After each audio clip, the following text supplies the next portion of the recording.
नमस्कार, बहुत स्वागत है आप सभी का। आप देख रहे हैं सुप्रभात राजस्थान। आपके साथ मैं हूं ममता तिवारी। सुप्रभात राजस्थान में हूं आपके साथ हेमंत कुमार। और चलिए आज खबरों की शुरुआत करेंगे सबसे बड़ी खबर के साथ। प्रदेश बीजेपी में क्लस्टर बैठकों का दौर चल रहा है और सबसे बड़ी खबर इसी से जुड़ी हुई है। आज कोटा, भरतपुर और जयपुर में क्लस्टर मीटिंग होगी। सीएम भजनलाल शर्मा, सीपी जोशी समेत अन्य पदाधिकारी इसमें मौजूद रहेंगे और पहले सीएम सीपी जोशी मीटिंग लेने जाएंगे कोटा और शाम को 4:30 बजे जयपुर की क्लस्टर मीटिंग लेंगे सीएम और प्रदेश अध्यक्ष। जवाहर नगर माहेश्वरी पब्लिक स्कूल में होगी क्लस्टर मीटिंग। 3 लोकसभा क्षेत्रों के कार्यकर्ता बैठक में शामिल होंगे। ये बड़ी जानकारी है। मुख्यमंत्री भजनलाल शर्मा आज भी क्लस्टर मीटिंगों के दौरे पर रहेंगे और ज्यादा जानकारी के साथ सहयोगी बाबूलाल धायल हमारे साथ राजधानी जयपुर से जुड़ चुके हैं। बाबूलाल, बीजेपी में भी लगातार बैठकों का दौर चल रहा है। आज मुख्यमंत्री का प्रस्तावित क्या कुछ कार्यक्रम है? जी, ताबड़तोड़ दौरे हो रहे हैं मुख्यमंत्री भजनलाल के और आज इसी कड़ी में उनका कोटा, भरतपुर और फिर जयपुर में बैठकों का कार्यक्रम है। क्लस्टर बैठकें होंगी जो दो तीन लोकसभा क्षेत्र हैं उनको जोड़ करके वहाँ के तमाम पार्टी के पदाधिकारी, कार्यकर्ता, जिला अध्यक्ष और जो उन सीटों के जहाँ पर टिकट दे दिए गए वो प्रत्याशी समेत और जिनके टिकट आने अभी बाकी हैं, तो वहां से जुड़े हुए जितने भी जो नेता हैं जिनको जिम्मेदारियां दी गई है उन सीटों को जिताने की, तो उनको आज जो है एक साथ बैठ करके और चुनाव की जीत की रणनीति बनाई जाएगी। सबसे पहले मुख्यमंत्री तो कोटा जाएंगे जहां पर तलवंडी इलाके में उनका वहाँ के जो पदाधिकारी हैं, कार्यकर्ता हैं, उनसे मुलाकात करेंगे, सबसे बात करेंगे। उसमें भीलवाड़ा, झालावाड़ और कोटा लोकसभा सीटों के जो कार्यकर्ता हैं वो उसमें शामिल होंगे। इसके बाद में वो भरतपुर जाएंगे जहाँ पर धौलपुर, करौली, भरतपुर, दौसा और टोंक सवाई माधोपुर जो लोकसभा सीटें हैं। बिल्कुल बाबूलाल, आप बने रहिए हमारे साथ। अगली खबर पर भी आपसे हम अपडेट लेंगे।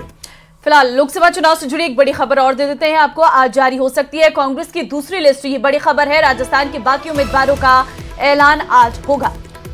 तो 15 सीटों पर कांग्रेस के संभावित उम्मीदवारों की बात करें। जयपुर से सुनील शर्मा, जयपुर ग्रामीण से मनीष यादव, दौसा से मुरारीलाल मीणा, पाली से संगीता बेनीवाल, श्री गंगानगर से कुलदीप इंदौरा, कोटा से प्रहलाद गुंजल का नाम है, बाड़मेर से उम्मीदवाराम बेनीवाल का नाम लगभग तय माना जा रहा है। डूंगरपुर, बांसवाड़ा से बीएपी से गठबंधन के बाद राजकुमार रोत प्रत्याशी बनाए जा सकते हैं।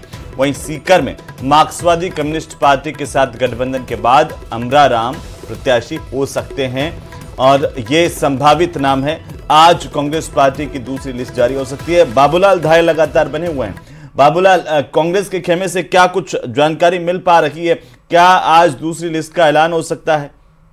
जी बिल्कुल, संभावना यही कि आज दोपहर बाद कुछ ज्वाइनिंग होंगी दोपहर में और उसके बाद में कांग्रेस पार्टी अपनी दूसरी सूची का ऐलान करेगी। हालांकि तमाम सीटों पर अब भी जो है वो प्रत्याशी घोषित किए जाने पर संशय है। जहां पर नागौर सीट है, इसके अलावा राजसमंद सीट है, यहाँ पर कुछ सोच समझ करके और बीजेपी के टिकटों को देख करके कांग्रेस पार्टी अपना फैसला करेगी। लेकिन फिलहाल जो है जिन सीटों पर कांग्रेस ने प्रत्याशी तय कर लिए हैं उनमें कोटा है जहां पर प्रहलाद गुंजल को टिकट दिया जा रहा है, जिनको आज बीजेपी छोड़ करके कांग्रेस में लाया जा रहा है। दोपहर में ज्वाइनिंग होगी तो गुंजल ओम बिरला के सामने उम्मीदवार हो सकते हैं। इसके अलावा कांग्रेस ने सीकर की सीट जो है वो माकपा के लिए छोड़ने का मन बना लिया है। कॉमरेड अमराराम को ये सीट दी जा रही है जो कि 5 बार के विधायक हैं, 2 और दातारामगढ़ की नुमाइंदगी कर चुके हैं विधानसभा में और सर्वश्रेष्ठ विधायकों में उनकी गिनती रही है। किसानों के बहुत चहेते नेता रहे हैं। मुरारी मीणा को 2 साल से चुनाव लड़ाने की तैयारी है, जो बड़े कद्दावर नेता हैं और पिछली बार गहलोत सरकार में मंत्री भी थे। तो दौसा में भी एक मजबूत चुनौती बीजेपी के सामने पेश करने की कोशिश है कांग्रेस पार्टी की। संगीता बेनीवाल जो बाल आयोग की अध्यक्ष थी गहलोत सरकार में, उनको पाली से टिकट दिए जाने की खबरें आ रही हैं और माना यही जा रहा है कि पीपी चौधरी के सामने एक मजबूत चुनौती पेश करने के लिए भी कांग्रेस पार्टी बड़ा दाव खेलती नजर आ रही है। मनीष यादव जो कि शाहपुरा के विधायक हैं अभी इस वक्त, उनको जयपुर ग्रामीण से तमाम ऐसे नाम हैं जो चर्चाओं में और देखना होगा आज फाइनल लिस्ट जारी होगी उसमें किन किन उम्मीदवारों के नाम रहते हैं। बहुत धन्यवाद आपका तमाम जानकारी देने के लिए।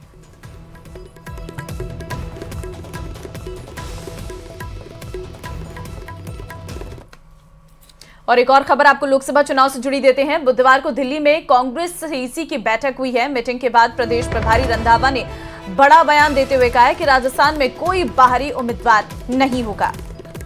बिल्कुल, और 3 से 4 सीटों को होल्ड पर रखा गया है। इधर नेता प्रतिपक्ष टीकाराम जूली ने कहा है कि सभी 15 सीटों पर चर्चा हुई है, 3 सीटों पर गठबंधन पर फैसला होगा।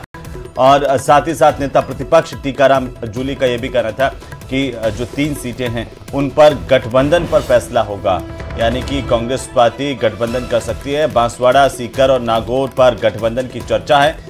बीजेपी से ज्यादा सीटें जीतेंगी, ये दावा नेता प्रतिपक्ष टीकाराम जूली ने किया है। वो हमने ऑलमोस्ट क्लियर कर दिया है और सेकंड फेज के भी काफ़ी जो सिंगल नाम थे वो हमने कर दिए हैं। और जो 1-2 है वो भी सिंगल नाम ही है, वो ऐसी कोई बात नहीं है। वो उनसे बातचीत करके बाकी लोगों से वो भी हम करेंगे। सीटें जो है वो अलायंस की बात जिन पे चल रही है, इसके अलावा लगभग सभी सीटों पे डिस्कस हो गया है। आला कमान को निर्णय लेना अभी चल रही है। बांसवाड़ा, नागौर और सीकर तीनों ही जगह अभी गठबंधन की बात चल रही है। वो मैं समझता हूं कि वो भी अंतिम चरण में ही है। जैसा भी निर्णय होगा, उसके गठबंधन नहीं होता है तो भी जो है वो उम्मीदवार कोटा फाइनल होगी। कोटा भी फाइनल ही है, जब सारी फाइनल है क्योंकि प्रहलाद गुंजन मैं कह रहा हूँ सारी 15 सीटों पे चर्चा हो गई है और आला कमान बहुत ही जल्दी सारी चीजें जारी करेगा।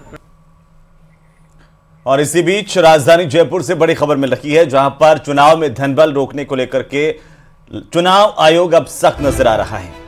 दरअसल लोकसभा चुनाव के तहत प्रदेश में जब्ती की कार्रवाई जारी है। ड्रग्स, शराब, सोना, चांदी, नकदी की पकड़ जारी है। 1 मार्च से अब तक 190 करोड़ की जब्ती की कार्रवाई की गई है। और आचार संहिता लगने के बाद से 90 करोड़ की जब्ती की गई है। 1 मार्च से लेकर के अब तक अगर हम बात करें तो 190 करोड़ की जब्ती की कार्रवाई अब तक की जा चुकी है। वहीं चुनाव आयोग लगातार चुनाव में धनबल को रोकने को लेकर के सख्त नजर आ रहा है। लोकसभा चुनाव के तहत प्रदेश में जब्ती की कार्रवाई फिलहाल जारी है, जिसमें ड्रग्स, शराब, सोना, चांदी और नकदी की पकड़ लगातार जारी है। चुनाव में धन बल का प्रयोग ना हो सके, इसके लिए लगातार चुनाव आयोग सख्त नजर आ रहा है। पहले ही हिदायत दी गई थी और ऐसे में अब इस पूरे मामले पर लगातार कार्रवाई भी की जा रही है। संवाददाता अरबाज फोनलाइन पे इस वक्त हमारे साथ है। अरबाज, देखिए, चुनाव में धन बल रोकने के लिए चुनाव आयोग सख्त नजर आ रहा है, क्या कुछ कार्रवाई की जा रही है? जी बिल्कुल, देखिए, जो राजस्थान में चुनाव आयोग जिस तरह से लोकसभा में एक्टिव था, ठीक उसी तरह से खास एक्शन प्लान जो है यहाँ पर बनाया गया है। और अभी ही इस बार के चुनाव के लिए जो विशेष टीमों का गठन किया गया है, नाकेबंदियां की गई है, खास निगरानी की जा रही है राज्य और अंतर्राष्ट्रीय जो बॉर्डर है वहां पर। और आप देखिए कि चुनाव आयोग की जो आचार संहिता लागू हुई थी उसके बाद से लेकर के 90 करोड़ से ज्यादा की जब्तियां हो चुकी हैं। और 1 मार्च से अगर इसी जब्तियों को अगर काउंट किया जाए तो ये आंकड़ा 190 करोड़ से ज्यादा पहुंच चुका है, जिसमें कैश है, शराब है, ड्रग्स है और कई तरह की फ्रीवीज हैं, जो प्रीशियस मेटल्स हैं जिसमें सोना, चांदी या जवाहरात वगैरह शामिल हैं। तो इन तमाम चीजों के ऊपर कोशिश की जा रही है नकेल कसने की, जिससे किसी भी तरह का प्रलोभन दिया जा सकता है, धन बल का इस्तेमाल हो सकता है। जो मुख्य चुनाव अधिकारी हैं राजस्थान के, प्रवीण गुप्ता, उनका कहना है कि राजस्थान में ये एक्शन लगातार जारी रहेगा मतदान तारीख तक। और जिन एरियाज में पहले मतदान है, पहले चरण में, वहां पर और दोनों जो बाद में चरण है, दोनों जगह टीम पूरी तरह से कार्रवाइयां कर रही है। बिल्कुल अरबाज, और जैसे जैसे चुनाव नजदीक आते जाएंगे और ज्यादा सख्ती बढ़ सकती है। बहुत शुक्रिया तमाम जानकारी के लिए, हमारे साथ जुड़ने के लिए। आपका दिन मंगलमय हो।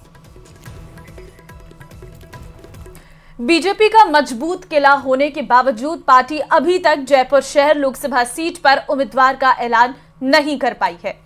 तो वहीं दूसरी सूची के इंतजार के बीच में दावेदार भी बेचैन हैं कि आखिरकार उनका नाम है या नहीं है। इनमें वर्तमान सांसद से लगा करके पार्टी के पूर्व प्रदेश अध्यक्ष तक शामिल है। आखिरकार जयपुर शहर का टिकट किसके खाते में है और इसे लेकर अलग अलग अटकलें कैसे चल रही हैं, ये खास रिपोर्ट देखिए।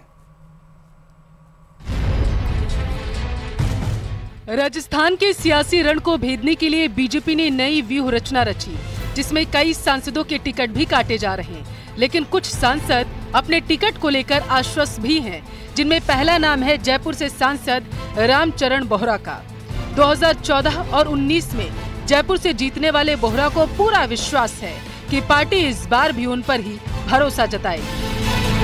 पार्टी का हर कार्यकर्ता पार्टी के निर्णय को मानने को तैयार रहता है और उस आदेश पर कार्यकर्ता काम करता है। तो हूँ जो पार्टी निर्णय करेगी उसमें मेरी पूरी सहमति है, पूरी मेरा सहयोग है और पार्टी के कार्यकर्ता होने के नाते पार्टी का हर आदेश मानने के लिए मैं प्रतिबद्ध हूँ। हालांकि ऐसा भी नहीं है कि बोहरा का रास्ता बिल्कुल सपाट है। उनके सामने अपनों की चुनौती भी है, जिनमें सबसे बड़ा नाम अरुण चतुर्वेदी का। कहा जा रहा है कि पार्टी ने उन्हें लोकसभा लड़ाने की बात कही थी, इसलिए ही उन्हें सिविल लाइन से विधानसभा का टिकट भी नहीं दिया गया था। लेकिन राजनीति में कब और क्या हो जाए कुछ नहीं कहा जा सकता। मुझे मैंने कहा कि मैं कभी टिकट के लिए प्रयास नहीं किया। उचित जगह पर विषय रखना, उसके बाद संगठन के निर्णय का सम्मान करना, दो चीज़ बाल्यकाल से सीखी, उसी चीज़ पर अमल करता हूँ और हर कार्यकर्ता से कहूँगा कि हमने संगठन में काम करने का व्रत लिया है, इसलिए संगठन के सामने अपना खुले मन से विषय रख देना चाहिए, जो निर्णय उसकी पालना। वहीं शैलेंद्र भार्गव भी टिकट की दौड़ में बताए जा रहे हैं। भार्गव का राजनीतिक सफर बीजेपी के साथ ही रहा है। पार्टी टिकट देगी तो निश्चित रूप से चुनाव लड़ेंगे। हमारी पार्टी में बहुत सारी चीज़ों पर विचार करते हुए टिकट दिया जाता है। टिकट दिया तो निश्चित रूप से जीतेंगे, अन्यथा जिस भी व्यक्ति को पार्टी टिकट देगी उसके लिए काम करेंगे। कि टिकटों का काम पूर्णतः पार्लियामेंट्री बोर्ड पर है और उनका अपना सर्वे भी है और उनका फीडबैक भी है और प्रदेश के लोगों की सिफारिश भी है, उसके आधार पर वो काम करेंगे। राजनीतिक जानकारों का कहना है कि लोकसभा चुनाव में बीजेपी भारी पड़ेगी, लेकिन जयपुर से टिकट किसे मिलेगा ये देखना भी दिलचस्प होगा। पर लगता यही है कि रामचंद्र बोहरा एक बार फिर टिकट की रेस में काफी आगे निकल गए हैं, पर अरुण चतुर्वेदी भी नाउम्मीद नहीं हैं। तो शैलेंद्र भार्गव ने भी उम्मीदों का दामन नहीं छोड़ा है। जब तक टिकटों की घोषणा नहीं हो जाती तब तक भला टिकट का ख्वाब पालने में आखिर बुराई भी क्या है। कैमरा पर्सन मान सिंह के साथ बाबूलाल धायल, न्यूज़ 18 जयपुर।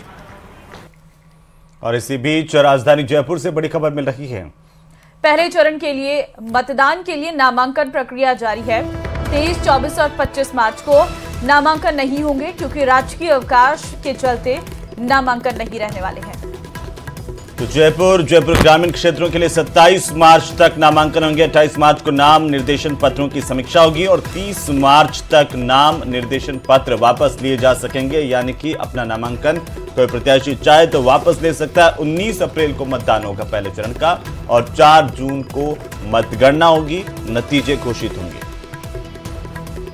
तो पहले चरण के लिए जो नामांकन की प्रक्रिया है वो शुरू हो गई है, लेकिन 23, 24 और 25 इन 3 दिन में नामांकन नहीं होंगे क्योंकि त्योहार भी है इस समय और ऐसे में नामांकन प्रक्रिया को इस वक्त रोका गया है। राजकीय अवकाश है जिसके चलते नामांकन प्रक्रिया नहीं रहने वाली है। होली का त्योहार है और जयपुर ग्रामीण क्षेत्र के लिए 27 मार्च तक नामांकन रहने वाले हैं। 28 मार्च को नाम निर्देशन पत्रों की समीक्षा भी होगी। बिल्कुल, और 30 मार्च तक नाम वापस लिए जा सकेंगे, लेकिन 3 दिन जो है अब वो सरकारी छुट्टी है, इस लिहाज से नामांकन नहीं होगा। ज्यादा जानकारी के साथ सहयोगी अरबाज हमारे साथ हैं। अरबाज, क्या जानकारी? नामांकन का आज दूसरा दिन है।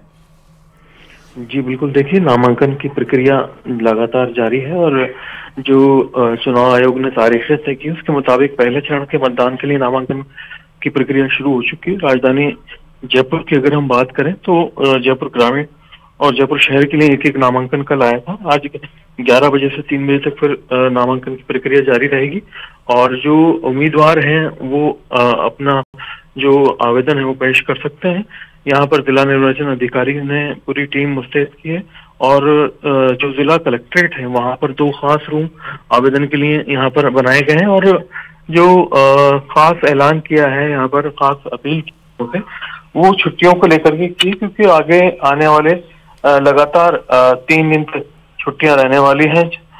जो होली का दिन आएगा जिसमें 23 मार्च, 24 मार्च और 25 मार्च, तो उसका खास ध्यान रखते हुए उम्मीदवार हैं पहले से तैयारी करके रखें, ये अपील की, और अपने जो एफिडेविट हैं वो खास तौर पर पहले से बनवा कर जरूर रखें, क्योंकि ये देखने में आया कि अमूमन जो लोग उम्मीदवारी के लिए पहुंचते हैं वो अपने आवेदन तो तैयार कर लेते हैं नामांकन के, लेकिन जो एफिडेविट उनको देने होते हैं, शपथ पत्र देने होते हैं, उसमें काफी समय लगता है। ठीक है आकाश, बहुत धन्यवाद आपका फिलहाल तमाम जानकारी देने के लिए।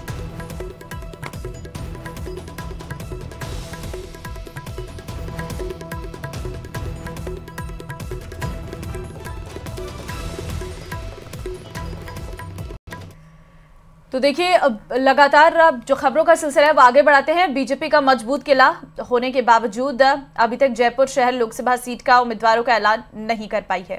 और दूसरी सूची के इंतजार के बीच दावेदार बेचैन, इनमें वर्तमान सांसद से लगा करके पार्टी के पूर्व प्रदेशाध्यक्ष तक भी शामिल हैं। आखिर जयपुर शहर पर टिकट किसके खाते में आएगी, इसे लेकर के अलग अलग अटकलें हैं, चर्चाएं हैं। इसी पर यह खास रिपोर्ट देखिए।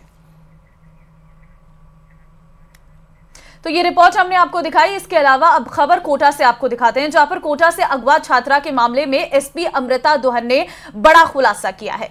और पुलिस की अब तक की जांच में यह बात भी सामने आई है कि लड़की का अपहरण नहीं हुआ, बल्कि छात्रा ने अपने दोस्त के साथ मिलकर के ये साजिश रची थी।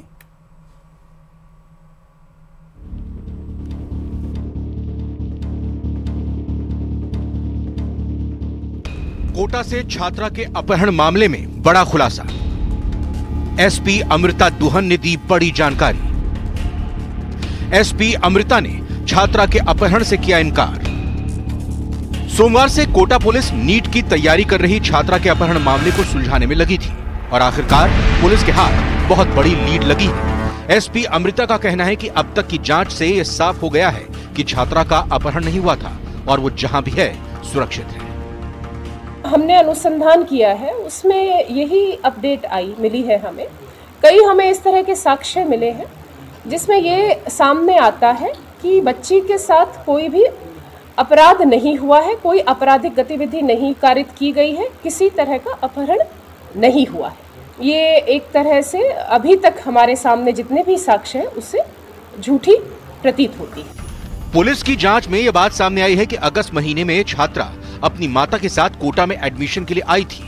2 दिन वो कोटा में भी रही, लेकिन उसके बाद वो इंदौर चली गई। यानी साफ है कि वो कोटा में रहकर पढ़ाई नहीं कर रही थी। तो ये बात जरूर है कि वो जैसे पिछली अगस्त को 3 अगस्त को जो बच्ची है अपनी माँ के साथ यहाँ पर आई थी कोचिंग इंस्टीट्यूट में अपने को एनरोल कराने के लिए। माता जी उसकी वापस शिवपुरी उसी दिन चली गई थी और वहाँ यहीं पर एक जो हॉस्टल है वहाँ पर वो रुकी। पुलिस ने छात्रा के एक साथी को इंदौर से पूछताछ के लिए हिरासत में लिया, जिसने अपहरण कांड की पूरी सच्चाई बयां कर दी। पुलिस की माने तो पूरी साजिश विदेश में पढ़ाई के लिए की गई थी। जो बच्ची है उसके साथ वो 2 दोस्त हैं।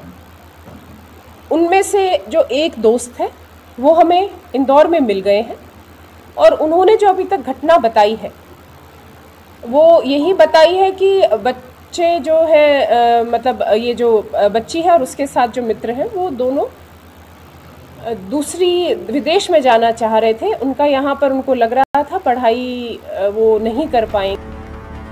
सोमवार से कोटा पुलिस पूरी शिद्दत के साथ मामले की जांच में जुटी। कई टीमें बनाई गई थी। इस बीच एक सीसीटीवी भी सामने आया था जिसमें दावा किया गया था कि वो जयपुर के दुर्गा बस स्टैंड का है, जहां पर छात्रा इंदौर से पहुंची थी। मेरी आवाज उन बच्चों तक पहुंच रही है जो एक बच्ची और उसके साथ जो साथ में दोस्त है कि हम भी परेशान हो रहे हैं, परिवार वाले भी बहुत परेशान हो रहे हैं और आप सकुशल हैं। इस चीज़ की हमें बहुत एक रिलीफ है। आप जहां पर भी हैं आप प्लीज हमें कांटेक्ट करें। पुलिस छात्रा से घर लौटने की अपील कर रही है। वहीं दूसरी तरफ छात्रा और उसके दोस्त की जानकारी देने वाले को 20,000 रुपए इनाम देने का ऐलान पहले ही किया जा चुका है। लेकिन ये घटना उन सभी माता पिता के लिए एक सबक है जो बच्चों की बातों पर आंख बंद करके यकीन करते हैं। कोटा से न्यूज़ 18 राजस्थान के लिए ओम प्रकाश मारू की रिपोर्ट। तो वहीं मुख्यमंत्री भजनलाल शर्मा की सादगी एक बार फिर से सुर्खियों में है। कभी थड़ी पर बैठकर चाय पीने और रेहड़ी से सामान खरीदने वाले मुख्यमंत्री अपनी नई तस्वीरों से प्रदेशवासियों को आश्वस्त कर रहे हैं कि इस बार सीएम की कुर्सी पर वो शख्स बैठा है जिसे आम आदमी के सुख दुख और संघर्ष की गहरी समझ है।